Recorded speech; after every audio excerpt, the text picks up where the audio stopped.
पराधीन स्वप्ने सुख नाई। पत्नी के शरीर से सुख ले, वाहवाही से सुख ले, खान पान से सुख ले, ये पराधीन सुख है। हम हैं अपने आप हर परिस्थिति के बाप, सुख स्वरूप हो हम।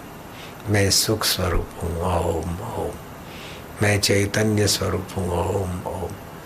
मैं प्रभु का हूँ, गुरु का हूँ, गुरु और प्रभु मेरे हैं, ओम ओम। तो मैं शुद्ध सुख स्वभाव में अभ्यस्त हूँ। तो मैं नींद खुली और चुप बैठा। ये तो तुमको कह के सुनाया थोड़ा, अभी ऐसा कहना भी नहीं पड़ता है। उठत बैठत वही उठाने का कबीर, हम उसी ठिकाने जहाँ से मन बुद्धि स्फुरित होते, उसी में हम शांत होना जानते। उसी रस स्वरूप में, ज्ञान स्वरूप में, चेतन स्वरूप में, आनंद स्वरूप में, जिसमें भगवान नारायण 4-4 मास विश्रांति पाते हैं, शिव जी वर्षों तक समाधिस्थ विश्रांति पाते हैं, उसी में रात को हम जगते हैं। तो थोड़ा फिर उसी में चले जाते। मेरा भी अभ्यास इसी प्रकार का हो गया है। रात को बच्चे पढ़ेंगे योग वशिष्ठ अथवा कोई तात्विक ग्रंथ, 2 शब्द हम उनको सुनाएंगे या नहीं भी सुनाएंगे, सुनते सुनते हम सो जाते हैं। शरीर को नींद की जरूरत है तो वृत्ति नींद में चली जाती है, और नींद की जरूरत नहीं तो ध्यान में चली जाती। फिर जब नींद की जरूरत पड़ती तो उधर आ जाती। फिर सुबह उठते हैं तो नींद पूरी होती है तो फिर वहां चले जाते। इसीलिए हम बहुत बहुत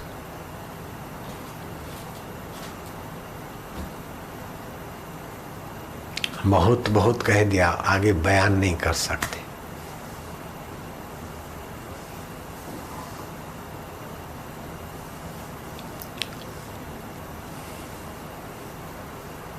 ये तो जीवन का सार है।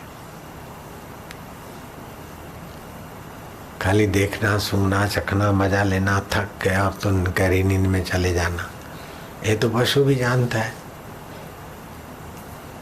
व्यवहार करते भी भगवत रस में गए, भगवत ज्ञान में गए, भगवत शांति में गए, और ध्यान में तो पूर्ण रूप से पूर्ण गुरु कृपा मिली। तो हम भी इसीलिए ये सारे झमेले इकट्ठे किए, खड़े किए। ये समितियां बनाओ, ये आश्रम बनाओ, ये कार्यक्रम बनाओ, ये पुस्तक बनाओ, इसीलिए कि आप भी उधर को पहुंचो। और बहुत सारे लोग जा भी रहे। साधारण जीवन से तो कई लाखों लोगों का जीवन ऊंचा हुआ है, इस बात का संतोष है। व्यसन आदि छूटे, इस बात का भी है। हमारे साधकों को उतनी बीमारियां नहीं होती जितनी असाधकों को होती। ये सब फायदे हुए, लेकिन इस प्रकार का रस, पूर्णता का रस,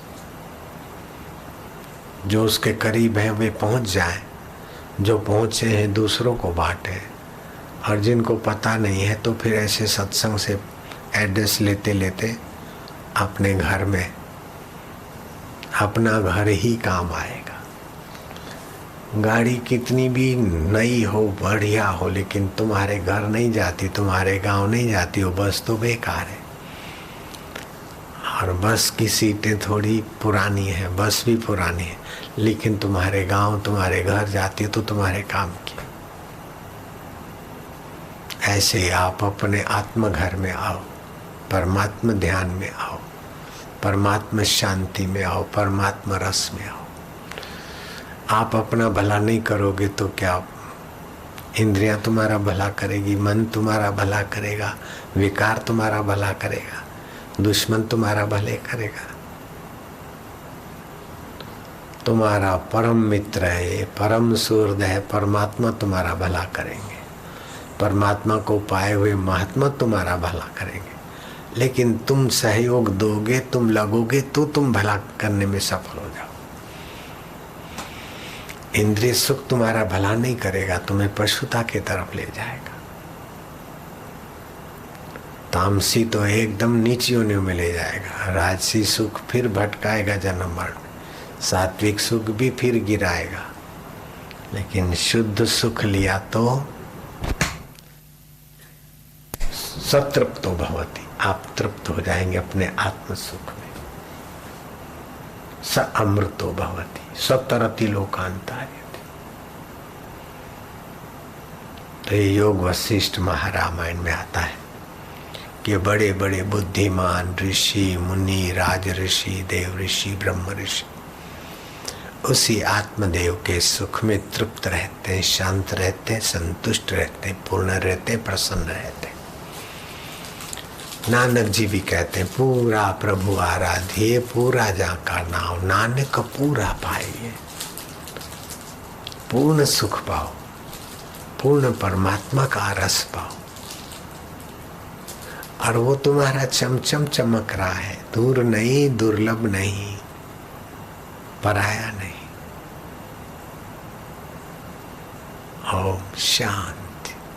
वहम घुस गया है कि मैं फलानी जाति का हूँ, मेरा फलाना नाम है, मैं दुखी हूँ, मैं सुखी हूँ, मैं ऐसा करूँ तब कुछ मिलेगा, ऐसा करूँ तब मिलेगा और सुखी होऊंगा। अरे करने से कुछ मिला और सुख आया तो चला जाएगा। तो जहाँ है नित्य नवीन चेतना देने वाला, जैसे सूर्य नित्य नवीन प्रकाश, ऐसे ही सूर्य को भी जो सत्ता देता है, चंद्रमा को जो रस देता है, वो तुम्हारे इस हाड़ मास के, इस चंचल मन के उद्गम स्थान वही सच्चिदानंद है। नास्ति ब्रह्म सदानंदम इति में दुर्मति स्थिता। वो सत्य चित्त आनंद स्वरूप ब्रह्म सदा है और आनंद स्वरूप है, ऐसा अगर मैं नहीं मानता था तो मेरी मति दुर्मति थी। जब वो मान लिया अर्थात निश्चय कर लिया और उसमें आराम पा लिया गुरु कृपा से, तो वो दुर्मति कहाँ गई पता ही नहीं।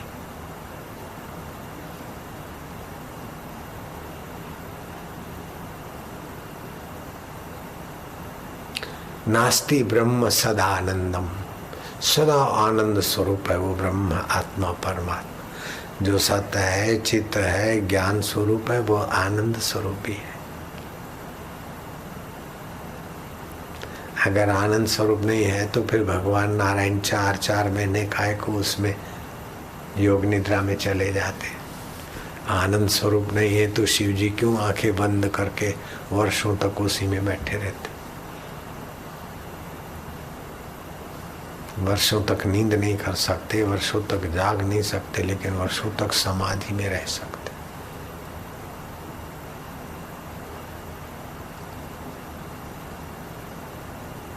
हजारों वर्ष की समाधि की हुए जो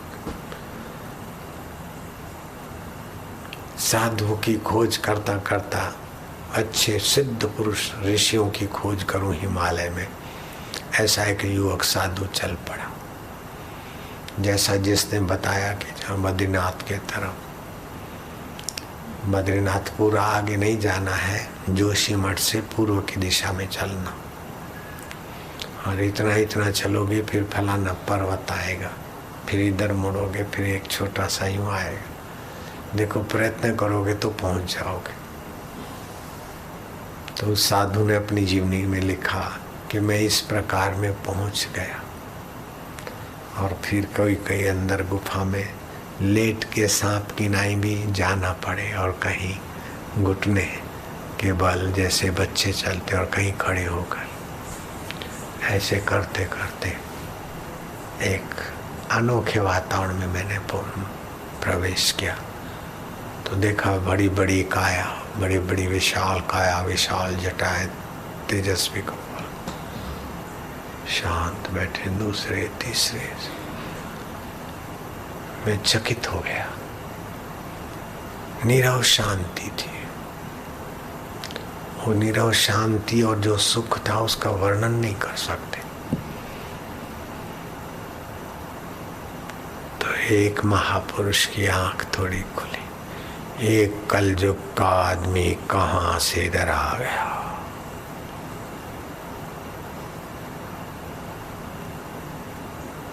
तो मेरे मन में हुआ कि हम कलयुग के आदमी, तो ये क्या द्वापर के हैं, त्रेता के हैं, सतयुग के हैं।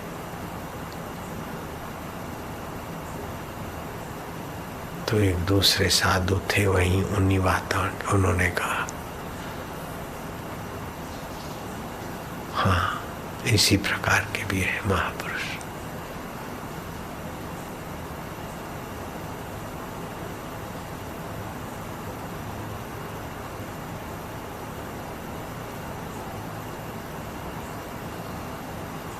उन महापुरुषों के दर्शन से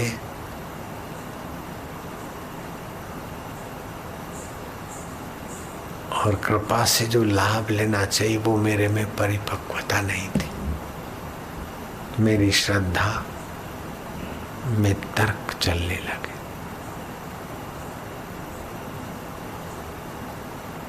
क्यों आए हो यहाँ? हम योग समाधि सीखने आए।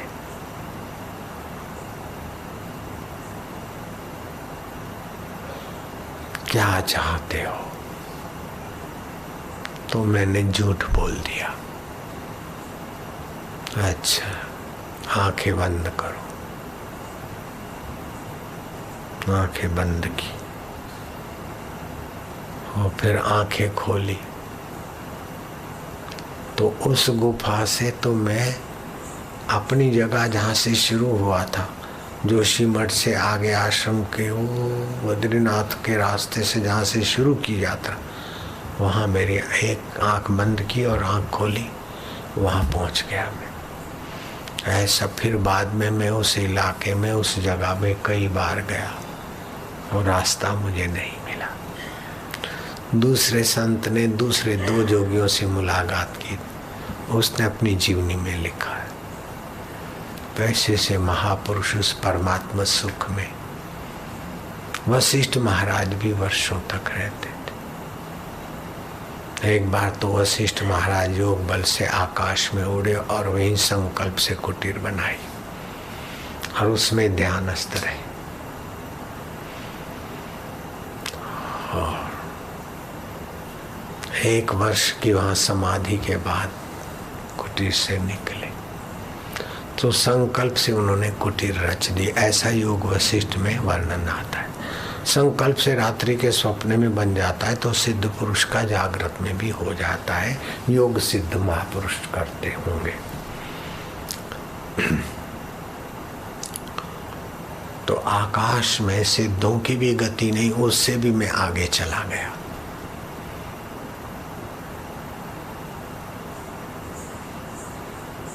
जहाँ ये प्राकृतिक हवामान के गैसेज या लोगों के फुरने या संकल्प या कुछ नहीं, कोई प्राणी पक्षी की पहुंच नहीं, उतना ऊंचाई पे। तो मैंने संकल्प की कुटीर रची, फिर मेरी समाधि खुली, मैं तो कुटीर से निकला बाहर। लेकिन मैंने संकल्प अपना समेटा नहीं, निकला और मैं विचरण करने। तो देखा कि कोई विचरण करता हुआ सिद्ध उसमें ध्यानस्थ हो गया मेरी कुटीर में। तो मैंने अपनी संकल्प की कुटीर में से अपना संकल्प जो स्थिर होने का रखा था वो हटा लिया।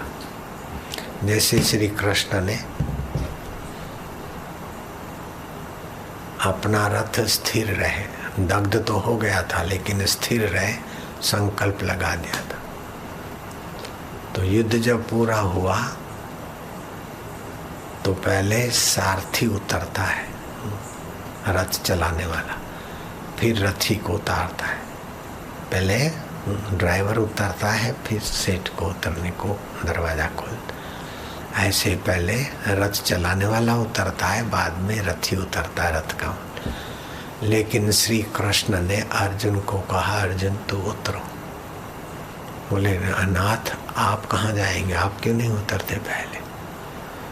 बोले तू उतर, मैं जंप मार के उतरूंगा और रथ भभुक करके जल जाएगा, क्योंकि इसको पहले से बाण लगा हुआ है, वो तो दग्ध है, मेरे संकल्प से स्थिर है। जब तक मैं बैठा हूँ तब तक टिकेगा, मैं उतर जाऊं तो तू रथ सहित जल जाएगा। तो कैसी कैसी उस ब्रह्म परमात्मा की प्रकृति में संकल्प, सामर्थ्य और लीलाएं हैं। तो राम जी, मैं उस कुटीर से विचरण करने निकला और कुछ समय के बाद वहीं से निकला तो देखा कि इसमें कोई बैठा है। तो मैंने विनोद पूर्वक अपना संकल्प हटा दिया, तो वो कुटीर धीरे धीरे आकाश मंडल से नीचे आने लगी। वो सिद्ध पुरुष तो सावधान नहीं था, मैं सावधान होकर उसके पीछे आ रहा और चलते नीचे उतरते उतरते मेरे संकल्प के अनुसार धरती पर जब आई तो उनको थोड़ा सा झरकाया, आँख खुली। तो मैंने कहा, साधु, ये मेरे संकल्प में स्थित कुटीर थी। मैंने विनोद मात्र संकल्प हटाकर इस कुटीर को यहाँ तक आपका चित्त आत्मा में स्वस्थ तो है आदि आदि वार्ता हुई। तो राम जी इस आत्मदेव का वर्णन, आत्मदेव का सामर्थ्य और सृष्टि के विलास का सारा सार यही है कि सब उस सत्य चित्त आनंद स्वरूप तुम्हारे आत्मदेव का, तुम्हारे ब्रह्म स्वभाव का ही विलास है। तो जो आँखों से या इंद्रियों से दिखता है वो बन बन के बदलता है, लेकिन जिसको दिखता है, जो दृष्टा है, जो मन का, इंद्रियों का, बुद्धि का, वो अबदल जो का त्यों है। इसलिए राम जी व्यवहार काल में शिला की नाई सम्मान होकर कर्म करो। राज्य करने का अवसर आए तो राज्य करो, युद्ध का अवसर आए तो दांत पर दांत पीसकर शत्रुओं के सामने सूरमा होकर युद्ध करो, लेकिन हृदय से स्थिर रहो। ऐसा नहीं कि साक्षात्कार हो जाएगा तो आपका काम धंधा छूट जाएगा अथवा ऐसा हो जाएगा वैसा हो जाएगा, नहीं। आत्म साक्षात्कार हो जाए, परमात्मा रस मिल जाए, फिर आपकी मौज है। मोकलपुर में एक अलमस्त जीवन मुक्त फकीर रहते थे। कोई पहचानता ही नहीं था कि ये आत्मा परमात्मा को पाए हुए पुरुष। लोग सोए हुए होते और सुबह उठ के गांव में सफाई कर देते, पेड़ के नीचे जाके बैठते। कोई भगत को किसी को जरूरत पड़े तो खिला के जाए, खाए नहीं तो पड़े रहे। ऐसे भी पुरुष होते। गीता के 6ठे अध्याय के महात्म्य में आता है रैक मुनि की गाथा। सुपर्णपुर का राजा बड़ा दानी था, पक्षियों को भी चुगने के लिए अन्न आदि देता। और यहाँ तक लिखा है कि हंसों को, जो मोती चुगने वाले हंसों को वो देता। अब ये मेरे पढ़ने में जो बात है, तो एक हंस वहां से उड़ा तो उसने, दूसरे ने कहा क्यों? बोले नहीं, यहाँ तो राजा का,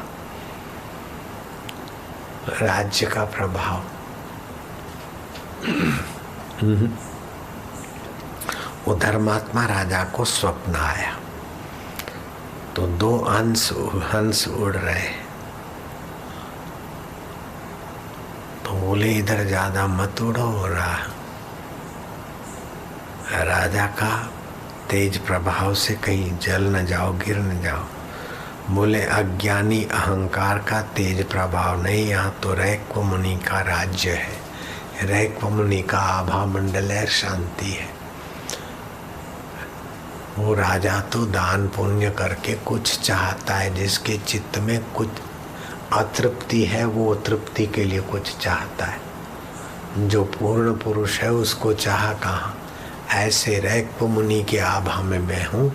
वो राजा के अहंकार में, राजा के राज्य का प्रभाव तो धरती पर भी पूरा नहीं होता, लेकिन रैक मुनि के प्रभाव में हम यहाँ आह्लादित आनंदित हो रहे हैं। इस अज्ञ राजा को क्या पता कि जीवन का सार और जीवन की ऊंचाई क्या होती है।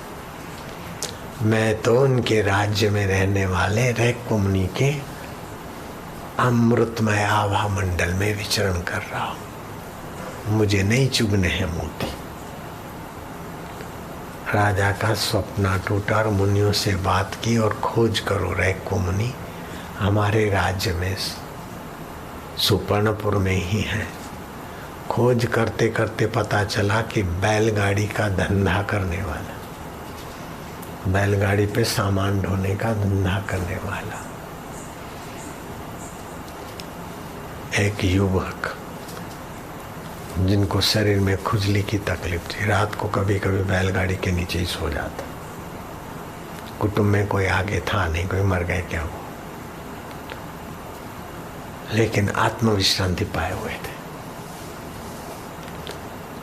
तो जाकर राजा को बताया, ये गीता के 6ठे अध्याय के महात्म्य में आता है लगभग, जहाँ तक मुझे याद है तो महात्म्य में, गीता के महात्म्य में है। अध्याय शायद 6ठा ही है, नहीं तो आगे पीछे। तो राजा 2 खच्चरियों पर अशर्फियां भरवा कर रैको मुनि के पास गए कि प्रभु ये मैं कहाँ उतारूं, आपके लिए दक्षिणा लाया, मुझे आत्मज्ञान दीजिए, जिस प्रसाद से आप अपने परमेश्वर तत्व में स्थित है, मुझे वो उपदेश दीजिए।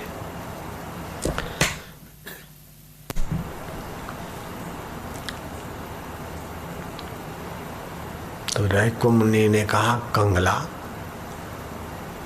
2 खचरियां भर के आया है अशर्फियों की और ब्रह्म ज्ञान खरीद रहा है, ले जा तेरी अशर्फियां।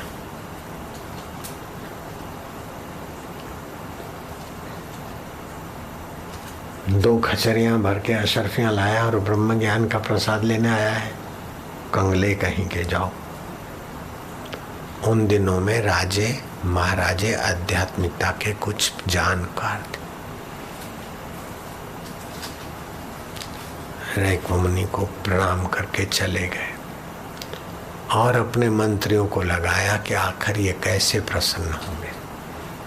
तो भगत होके जाते थे और धीरे धीरे कभी थोड़े 2 वचन, तो महाराज आप तो युवक हैं, आपकी शादी वादी, आपका हाथ में प्रारब्ध तो है। हाँ, तो बोले कर भी लेंगे, शादी क्या है अब। तो हम राजा को कहे राजकन्या के साथ आपका विवाह हो जाए। तो मुनि चुप रहे, मौन सुकृति लक्षणम। मंत्रियों ने जाके कहा और राजा ने व्यवस्था की और अपनी कन्या दान की और बहुत सारी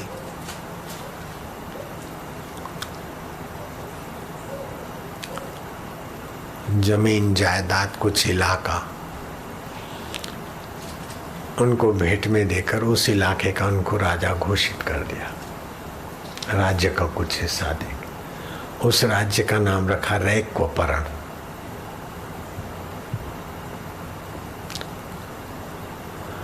अब तो ये ससराजी हो गए। अब जमाई राज पुत्र के बराबर ही होता है, पिता का कल्याण करना भी पुत्र का कर्तव्य है। अब तो आप दोगे मुझे। तो फिर उन्होंने, राजा ने वो आत्म परमात्मा रस सुख पाया, ऐसी कथा भी आती। तो ये चीज रुपए पैसों से नहीं बिकती, ये श्रद्धा से, सद्भाव से, महत्व जानने वाले के हृदय में टिकती है। जैसे मेरे गुरुजी दया करके उपदेश तो देते थे, लेकिन जिनकी श्रद्धा थी और मनन करते थे उनके हृदय में रुकी। जैसे मैं यहाँ बोलता हूँ, जिनकी जितनी श्रद्धा होती है और भगवान को पाने की प्रीति और तड़प होती है, उनको उस सत्संग से उतना ही ऊंचा लाभ होगा।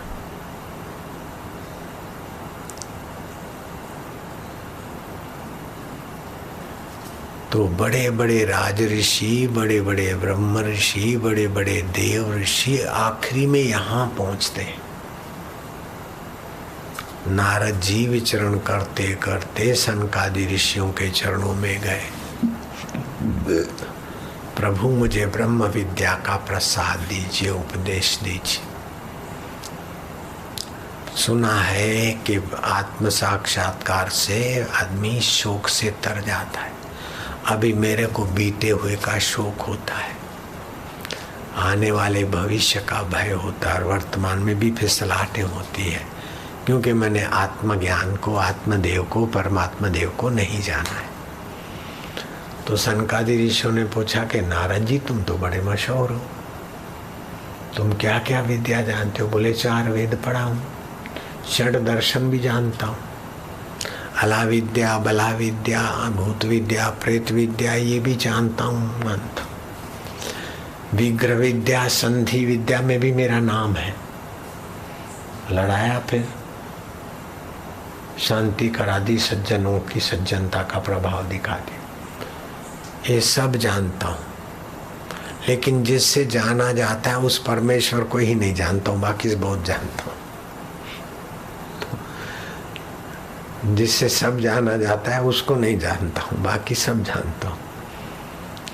तो सनकादि ऋषियों ने कृपा करके कहा, योवत भूमा तत्सुखम, जिससे सब जाना जाता है उस भूमा व्यापक ब्रह्म को जानोगे तो तुम सुखी हो जाओ, शोक से बच जाओगे, भय से पार हो जाओ, वर्तमान के विकारों के दलदल से उठो।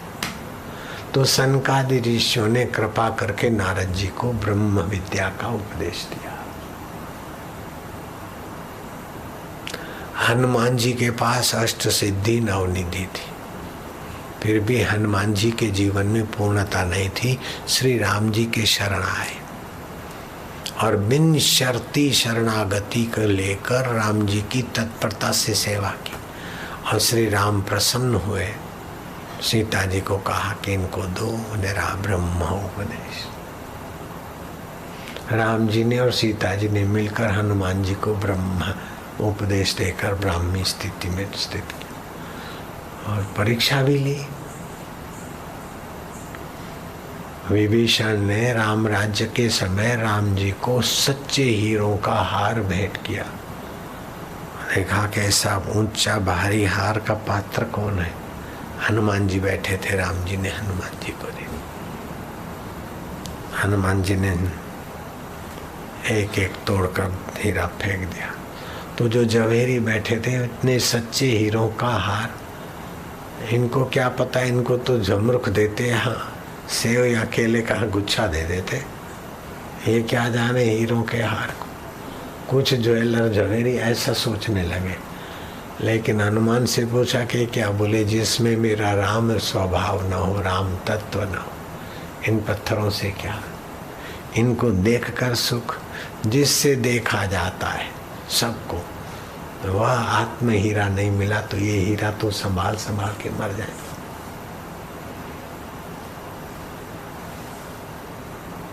का हनुमंत प्रति उपकार करूं का तोरा, सन्मुख हो न सके मुख मोरा। रामायण में आता है। तुमने बहुत सेवा की,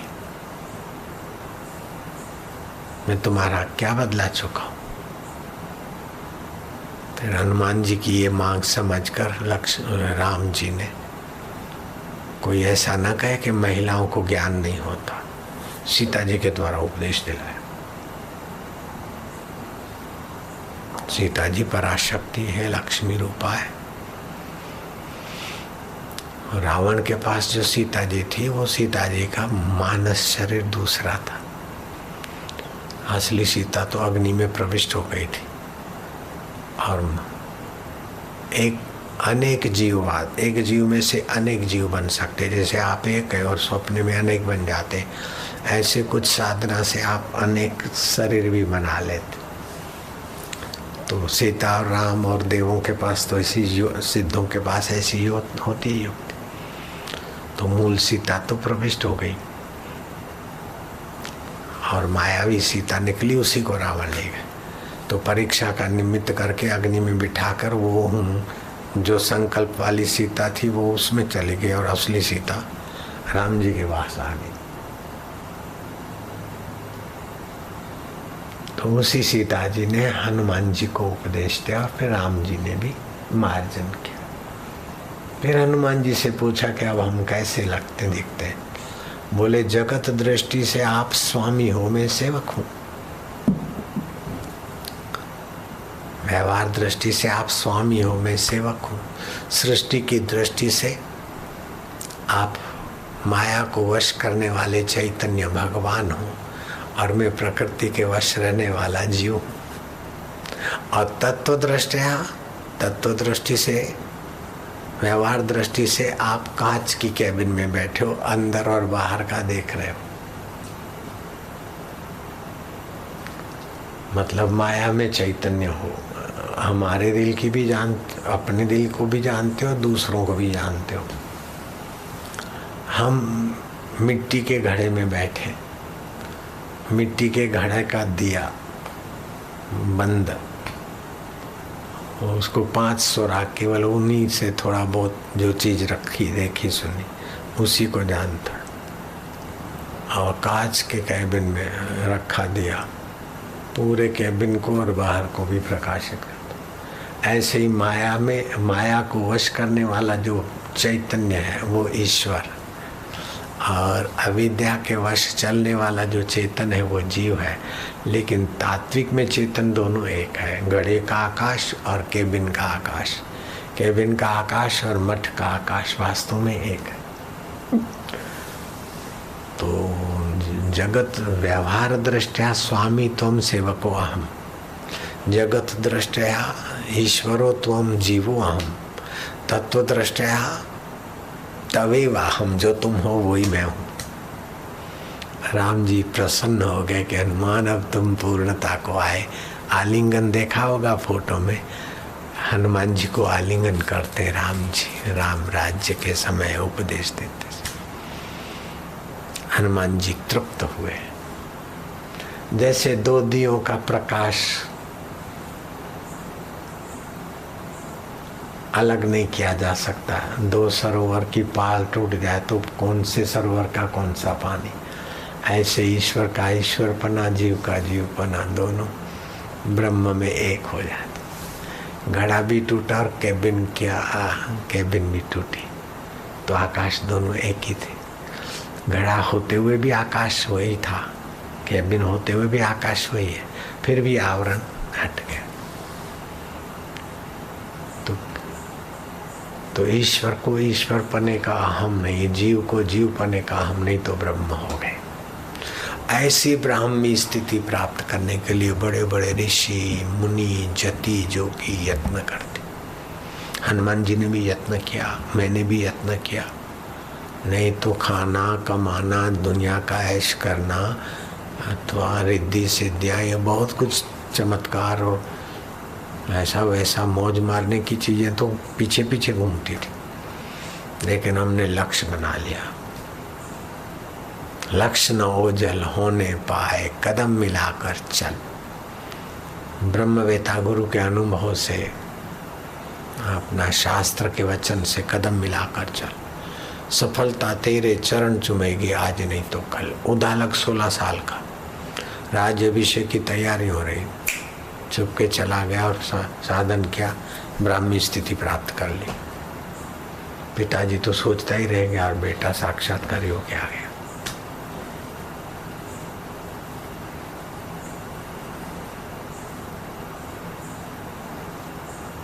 पूर्ण जीवन है, पूर्ण ज्ञान है, पूर्ण स्वतंत्रता है। अभी पराधीनता है।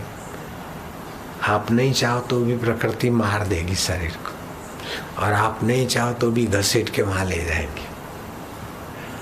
हाँ? पराधीनता है ना। चाहे घोड़े के शरीर में फेंक दे, चाहे कुत्ते में, चाहे माँ के गर्भ में रहने दे या नाली में बहा दे, वो प्रकृति की लीला होगी। पराधीन रहेंगे हम। मनुष्य जीवन है कि प्रकृति के प्रभाव से वो पार हो जाए। और प्राणियों पर तो प्रकृति का प्रभाव जन्म से लेकर आखिरी तक पूरा रहता है।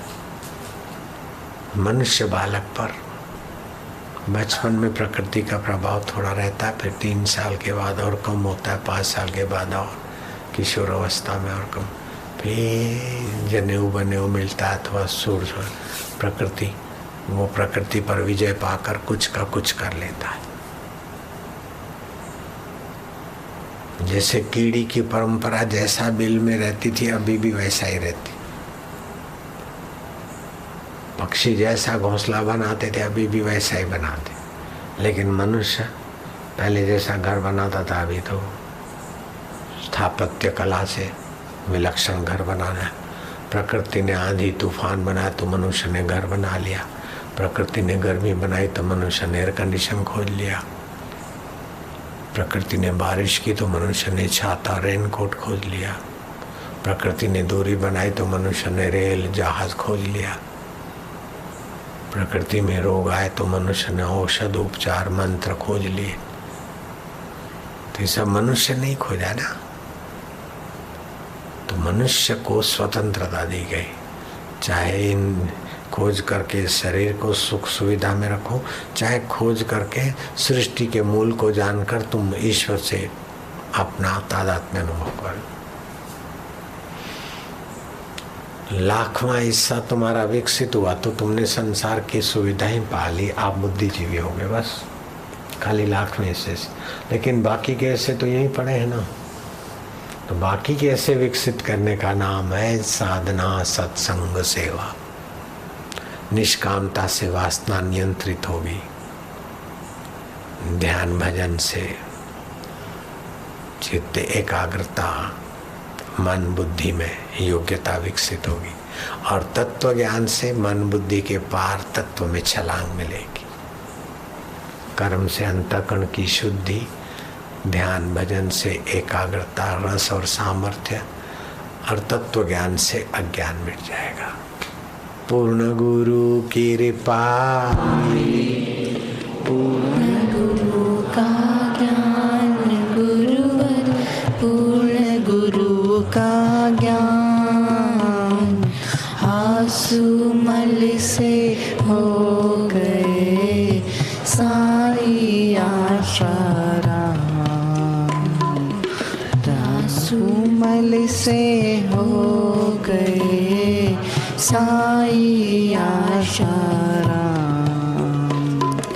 जागृत स्वप्न सुषुप्ति चेते ब्रह्मानंद का आनंद लेते, खाते पीते मौज या कहते ब्रह्मानंद मस्ती में रहते।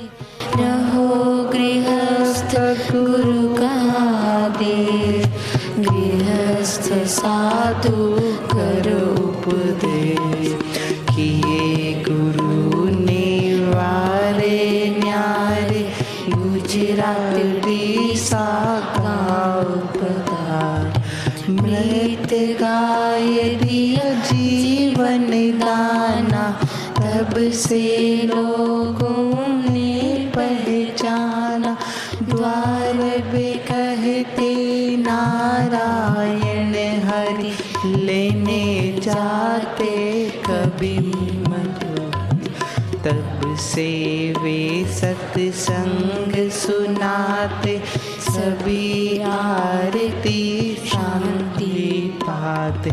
जो आया उद्धार कर दिया, भक्त का बेड़ा पार कर दिया।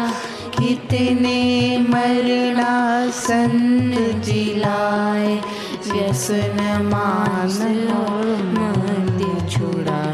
हरि ओम हरि ओम हरि ओम हरि ओम हरि ओम हरि ओम हरि ओम हरि ओम।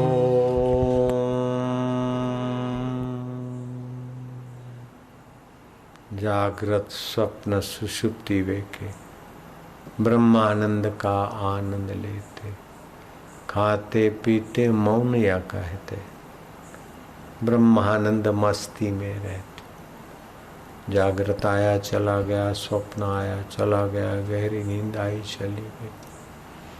फिर भी जो नहीं गया वो कौन है? बचपन चला गया, जवानी चली गई, फिर भी जो नहीं गया वो कौन है? वही मेरा सुहृद है, वही मेरा करुणा वरुणालय है, सच्चिदानंद प्रभु है। ओम शांति, ओम आनंद। वो कौन है खोजो, अथवा तो मैं कौन हूँ। मैं को खोजोगे तो वो मिलेगा, उसको खोजोगे तो मैं मिलेगा। क्यों कि वह और मैं दोनों का मूल एक ही है। ओम शांति, ओम आनंद।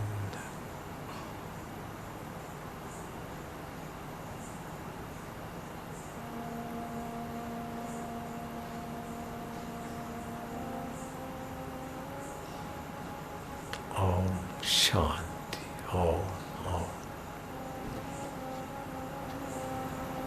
मन जो जो शांत होता जाएगा त्यों सच्चिदानंद में आता जाएगा, ब्रह्म में आता जाएगा।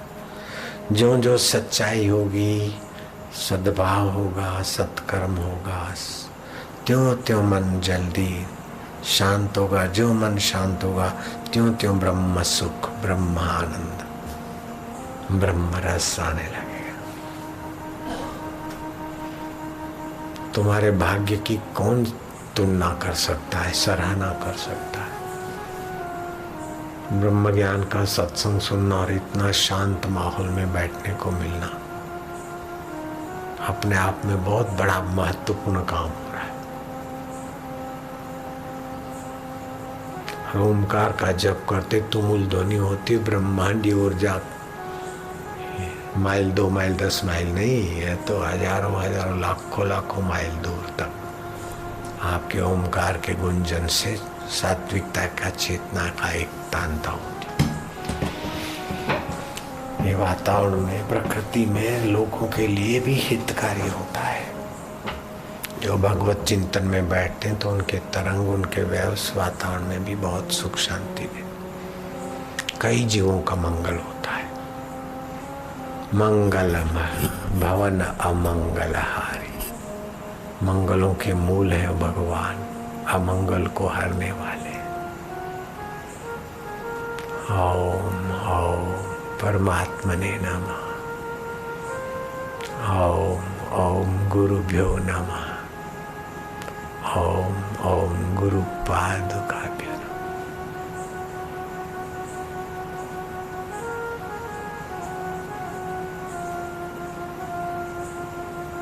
ओम ओम राम रूपाय नमः।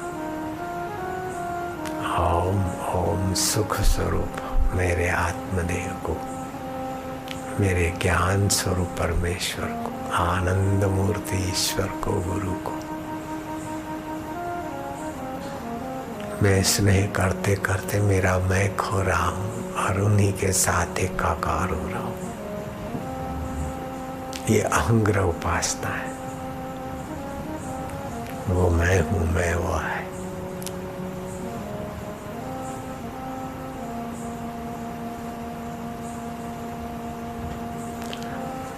जो जो भगवत प्रीति बढ़ती जाती त्यों गुरु के लिए श्रद्धा और आदर भी बढ़ता जाता है। अब मैं तो था 27 साल का और गुरु जी थे 90 साल के करीब। लेकिन कई बार होता है कि साईं को ऐसे एक बार राम सुखदास जी महाराज से बात करते करते मेरे को यूं हुआ तो यूं देख लिया, वो हंसने लगे, उनके चेले भी हंसने लगे। फिर बहुत विनोदी बातें हुई। मर्यादा भी तो रखनी पड़ती थोड़ी। आखिर तो एक बार ऐसा कर ही लिया तो साईं बोले क्या करते, अच्छा तो करी, अच्छा तो करी। मैं क्या कई वर्षों से रुका था साईं।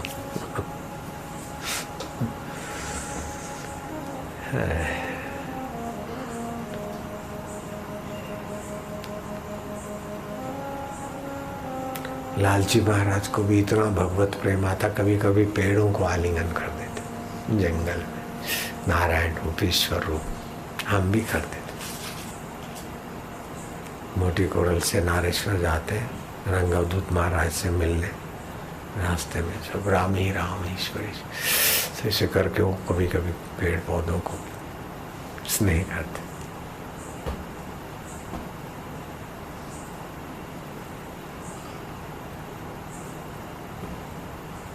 वास्तव में परमात्मा आनंद स्वरूप है। परमात्मा में दुख नहीं है, प्रकृति में दुख नहीं है, और हम दुख चाहते भी नहीं। फिर दुख कहाँ से आया? भगवान में दुख नहीं है, प्रकृति में दुख नहीं है, और हम दुख चाहते भी नहीं, तो दुख कहाँ से आया?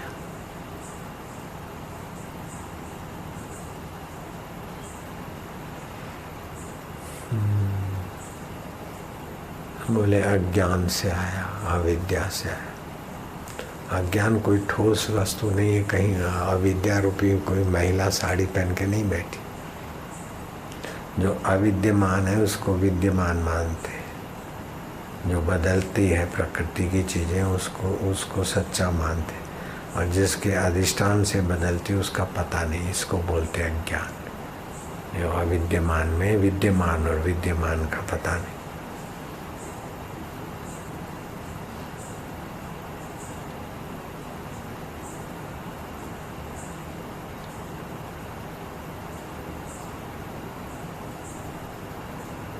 ये तो थोड़ी सी बुद्धि लगा तो विद्यमान सदा विद्यमान है। आँख ने अच्छा देखा, मन ने अच्छा सोचा, खुशी हुई। बुरा देखा, बुरा सोचा, बुरा किया, दुख हुआ। लेकिन विद्यमान उस सब को जानता है। अच्छा भाव आया, सुख को भी जानता है, दुख को भी जानता है, अच्छे कर्म को भी जानता है, बुरे को भी जानता, सदा विद्यमान है। वह आनंद स्वरूप। उन ऊपर ऊपर के तरंगों को महत्व न दे तो सदा विद्यमान समरस एक रस।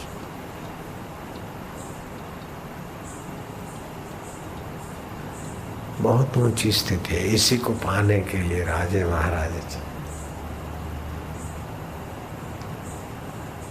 मेरे को इधर जाना है उधर जाना हम नहीं करते थे कभी भी। एक दिन की भी छुट्टी नहीं लिया गुरुजी से। ये तो एक नाटकबाजी है समर्पण की। समर्पित हुए फिर जाना है, ये करना है, अपना मनमाना करना है। ये तो नाटक है। समर्पण कहाँ है? समर्पण का नाटक है। समर्पित हो गए तो हो गए। मेरे को इधर जाना है, मेरे को उधर जाना है, ये करना है। तो कैसा समर्पण है आजकल? जैसा समर्पण ऐसी प्राप्ति, जैसी श्रद्धा ऐसी प्राप्ति, जैसी तड़प ऐसी प्राप्ति। तड़प पूरी हो, श्रद्धा पूरी हो, समर्पण पूरा हो तो फिर देर कैसे लगे? कबीर जी बोलते, जितना हेत हराम से उतना हरि से होए, कहे कबीर वा दास का पला न पकड़े कोई।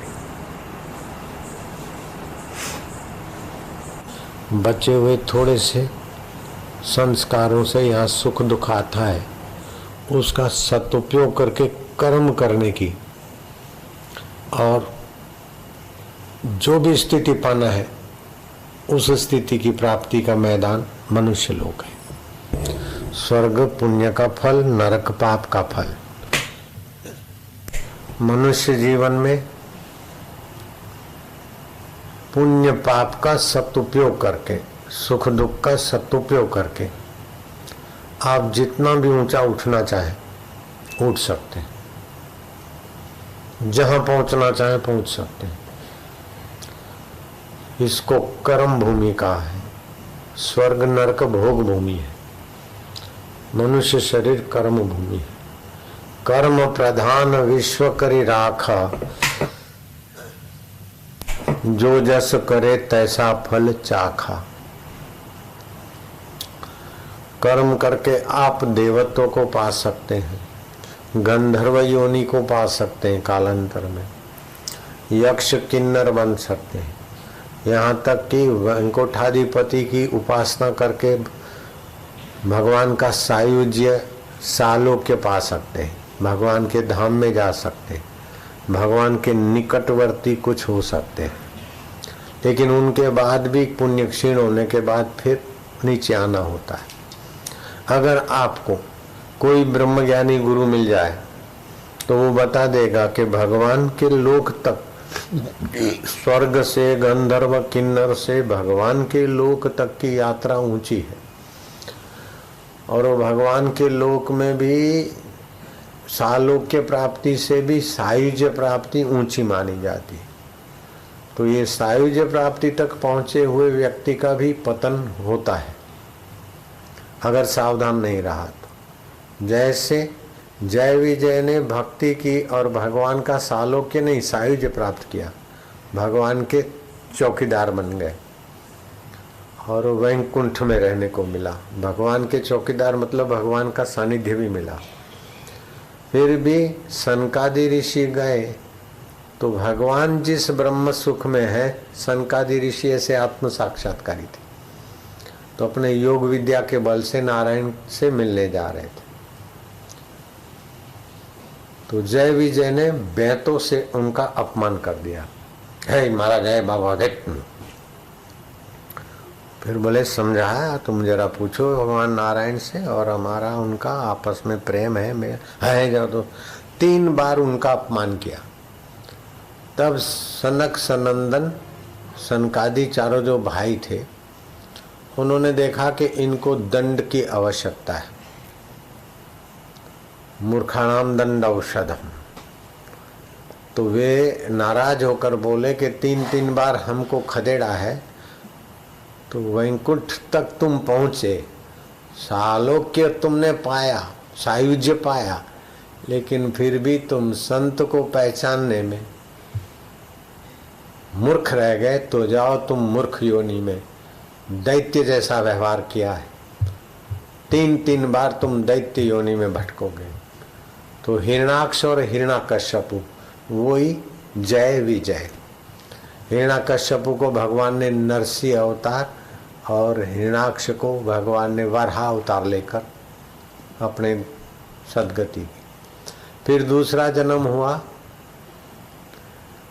रावण और कुंभकर्ण के रूप में, और रामा अवतार धारण करके भगवान ने उनको ठिकाने लगाया। फिर तीसरा जन्म लेना पड़ा उनको शिशुपाल और दंतवक्र, कृष्ण अवतार में उनको ठिकाने लगाया, अपने धाम में पहुंचा दिया। अगर सत्संग मिलता है तो आपको पता चलता है कि सितारों से जहां कुछ और भी है, ऊंचाई के स्थान कुछ और भी है। तो राम परवाना भेजिया वाचत कबीरा, रोए क्या करूं तुम्हारी वैकुंठ को जहां साध संगत नहीं हो। सत्संग आदमी को ऐसी जगह पर पहुंचा देता है कि न सब पुनरावर्तते, फिर पुनरागमन नहीं होता। न तद भाष्यते सूर्यो, जहां सूर्य का प्रकाश नहीं है, न शशिको न पावका, यद गत्वा निवर्तन्ते, जहां जाने के बाद फिर गिरना नहीं होता। तद धाम परमम ममा, गीता में आता है, वो मेरा परम धाम है, अर्थात आत्म साक्षात्कार है मेरा, जहां से मैं स्फुरित होता है। और जितनी ऊंची चीज होती है उतनी वह स्वाभाविक मिलती है, सहज में मिलती है। जैसे शराब ऊंची चीज नहीं है तो पैसे देने पड़ते हैं, शराब से ज़्यादा हमारे स्वास्थ्य के लिए, जीवन के लिए पानी ऊंची चीज़ है। शराब में भी तो पानी होगा तभी बनेगा, तो पानी के लिए इतना हमको मेहनत नहीं करनी पड़ती जितना शराब के लिए पैसे कमाने की मेहनत करनी पड़ती। और पानी से भी ज़्यादा ऊंची चीज़ है जीवन के लिए श्वासोश्वास। तो घर से टिफिन बना के ले जाते, पानी स्टेशन से भर लेते, लेकिन श्वास कितना ऊंचा है, कीमती है। न स्टेशन से भरते हैं, श्वास भरने के लिए कोई बर्तन खरीदना नहीं पड़ता और टिफिन बनाना नहीं पड़ता, जहाँ तहाँ मिलता है। ऐसे आत्म परमात्मा का साक्षात्कार के लिए हमें इतनी ज़्यादा मेहनत नहीं करनी पड़ती जितना और अवस्था प्राप्त करने के लिए मेहनत करनी पड़ती। और अवस्था में निर्माण होता है, एक होता है वस्तु का बनाना और दूसरा होता है जानना। तो बनाना उसका होता है जो पहले नहीं है, और जानना उसका होता है जो पहले है। तो जो आत्मा परमात्मा हमारा चैतन्य स्वभाव पहले था, अभी है, बाद में रहेगा, उसको जानना होता है। और मुझे यक्ष बनना पड़ेगा, किन्नर बनना पड़ेगा, देवता बनना पड़ेगा, वैकुंठाधिपति का भक्त बनना पड़ेगा। तो जो बनावट है, बनने में बिगड़ाहट है,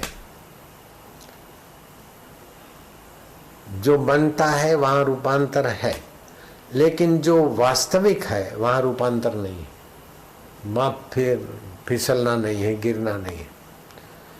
तो भगवान का एक नाम है अच्युत, अच्युतम केशवम राम नारायणम। ये हमारी संस्कृति ने गांव गांव घर घर पहुंचा दिया। जो अपनी महिमा से, अपने पद से, अपनी अवस्था से कभी च्युत नहीं होते, वह अच्युत है। वे अच्युत कैसे हैं? बोले केशव है। क माना ब्रह्मा, श माना शिव, वो माना विष्णु। ब्रह्मा, विष्णु और महेश का जो चमचम चमक रहा है चैतन्य आत्मा, वही अच्युत है। और वो ब्रह्मा, विष्णु, महेश के हृदय में चमक रहा है, वैसे का वैसा हमारे अंतःकरण में चमक रहा है।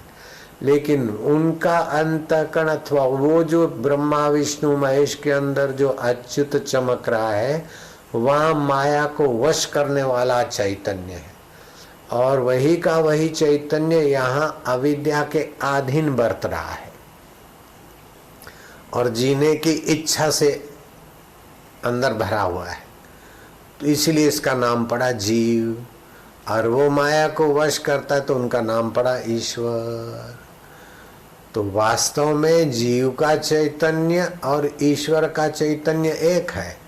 लेकिन जैसे राजा भोज और गंगू तेली, वास्तव में मानवता दोनों के एक है, लेकिन राजा भोज के पास जो सत्ता है, अधिकार है, बुद्धि है, योग्यता है, गंगू तेली के पास नहीं है।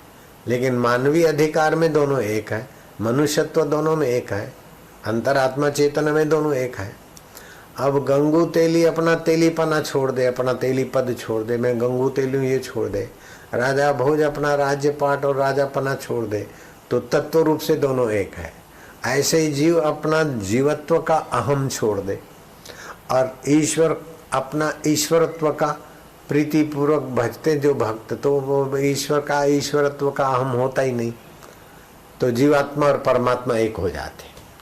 इसीलिए बोलते कि आत्मा परमात्मा एक है।